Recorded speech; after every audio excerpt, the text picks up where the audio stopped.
Assalamualaikum warahmatullahi wabarakatuh. Media pembelajaran. Mata pelajaran PPKN untuk SMP atau MTS kelas 7. Bab 6. Karakteristik daerah tempat tinggal dalam kerangka NKRI. Tujuan pembelajaran. Pertama, mendukung karakteristik daerah tempat tinggalnya dalam kerangka Negara Kesatuan Republik Indonesia sebagai anugerah Tuhan Yang Maha Esa. Yang kedua, menampilkan karakteristik daerah tempat tinggalnya dalam kerangka Negara Kesatuan Republik Indonesia. Yang ketiga, mengasosiasikan karakteristik daerah tempat tinggalnya dalam kerangka Negara Kesatuan Republik Indonesia. Yang keempat, mewujudkan karakteristik daerah tempat tinggalnya dalam kerangka Negara Kesatuan Republik Indonesia. Makna persatuan dan kesatuan. Persatuan adalah gabungan atau ikatan, kumpulan, dan sebagainya beberapa bagian yang sudah bersatu, berserikat atau serikat. Makna persatuan dan kesatuan. Keinginan untuk bersatu tampak dalam beberapa peristiwa besar perjuangan bangsa, seperti munculnya organisasi Budi Utomo pada tahun 1908 dan Sumpah Pemuda 1928 serta Proklamasi Kemerdekaan Indonesia pada tahun 1945. Persatuan dan kesatuan bangsa Indonesia adalah bersatunya berbagai suku, bangsa, bahasa, dan adat istiadat yang ada di wilayah negara Indonesia dalam sebuah ikatan yang bernama Negara Kesatuan Republik Indonesia yang disingkat NKRI. Arti penting dalam pemahaman karakteristik daerah tempat tinggal. Perlawanan rakyat terhadap penjajah di berbagai daerah menjadi upaya bersama untuk terbebas dari jajahan bangsa asing. Dalam masa pergerakan nasional, selain organisasi politik, juga muncul organisasi pemuda yang bersifat kedaerahan.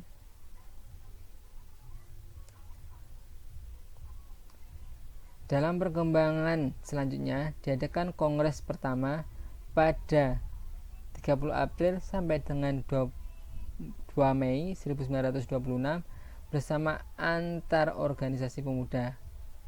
Hal ini ditujukan untuk menunjukkan nasionalisme terhadap bangsa Indonesia.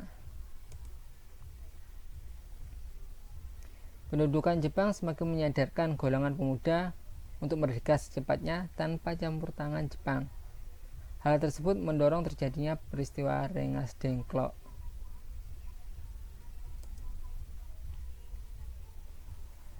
Nah, di sini ada teks proklamasi pada tanggal 17 Agustus 1945 merupakan puncak perjuangan rakyat Indonesia untuk mencapai kemerdekaan.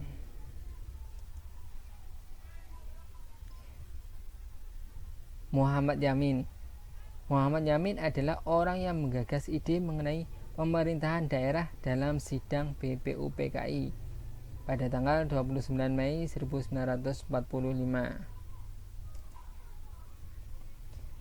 Dalam penyelenggaraan pemerintahan diterapkan sistem otonomi daerah, yaitu pemberian kewenangan kepada daerah untuk mengelola daerahnya masing-masing. Adanya pemahaman dan pemanfaatan fisik daerah dapat mengoptimalkan otonomi daerah. Kearifan lokal memiliki peran penting untuk membangun budaya masyarakat di suatu daerah. Berbagai nilai yang dianut juga dapat menggambarkan martabat dan budaya masyarakat setempat. Sejatinya, dalam hidup berbangsa dan bernegara di Indonesia ada sikap yang perlu dihindari, yaitu sikap etnosentrisme. Sikap etnosentrisme pasti menimbulkan konflik dalam masyarakat. Berbagai kasus dan isu mengenai SARA sangat berpotensi menimbulkan pertentangan dan perbedaan. Sikap etnosentrisme harus dihindari dan tiap warga negara menjunjung kesatuan dan kesatuan dengan prinsip Bhinneka Tunggal Ika. Terima kasih untuk pembelajaran kali ini. Assalamualaikum warahmatullahi wabarakatuh.